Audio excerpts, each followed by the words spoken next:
Real মাদ্রিদের সাবেক কোচের অধীনে কোচিং করছেন বাংলার ফুটবলের আগামীর ধ্রুবতারা ফারহান আলী ওয়াহিদ।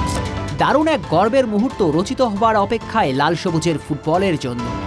কারণ প্রিমিয়ার লিগে তার পায়ের জাদু দেখা মাত্রই যে কমেন্ট্রি থেকে বারবার উচ্চারিত হবে বাংলার নাম টাইগার সুপারস্টার ফারহান আলী ওয়াহিদ, যা পুরো দেশ এবং জাতির জন্য সত্যই গর্বের এক মুহূর্ত।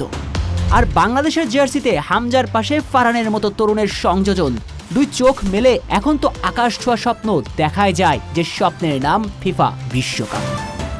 ইংলিশ প্রিমিয়ার লিগের 2026-27 মৌসুমে শুরু হতে এখনো বেশ সময় বাকি, কিন্তু এমবাপ্পে ভিনিসিয়াসদের সাবেক কোচ আরবেলোয়া ফুলহ্যামের দায়িত্ব নেবার পর এর মাঝেই শুরু করেছেন প্রি সিজনের অনুশীলন। আর এই অনুশীলনে ফুলহ্যামের একাডেমির খেলোয়াড় বাংলার নতুন সেন্সেশন হতে চলা ফারহান আলী ওয়াহিদকে মূল দলে যুক্ত করেছেন সাবেক রিয়াল বস। স্পষ্ট ইঙ্গিত, এই মৌসুমেই ফারহানের অভিষেক হতে পারে ইংলিশ প্রিমিয়ার লিগে। এর কারণ মূলত দুটি। নাম্বার 1, সর্বশেষ মৌসুমে চমৎকার ফুটবল খেলে নিজের সামর্থ্যের প্রমাণ দিয়েছিলেন ফারহান। প্রিমিয়ার লিগ 2-তে সরাসরি 15 গোল অ্যাসিস্ট করে ফুলহ্যামের অনূর্ধ্ব 21 দলের সেরা ফুটবলার নির্বাচিত হয়েছিলেন।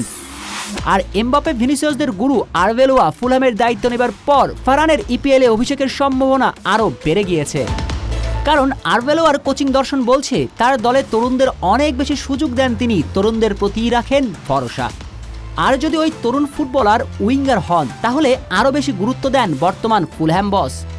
সর্বশেষ মৌসুমের কথাই ধরুন না, মাস্তান তুওনও রিয়ালে মেলে ধরতে না পারলেও এই আর্জেন্টাইন তরুণকে সুযোগ দিয়েই গিয়েছেন তিনি।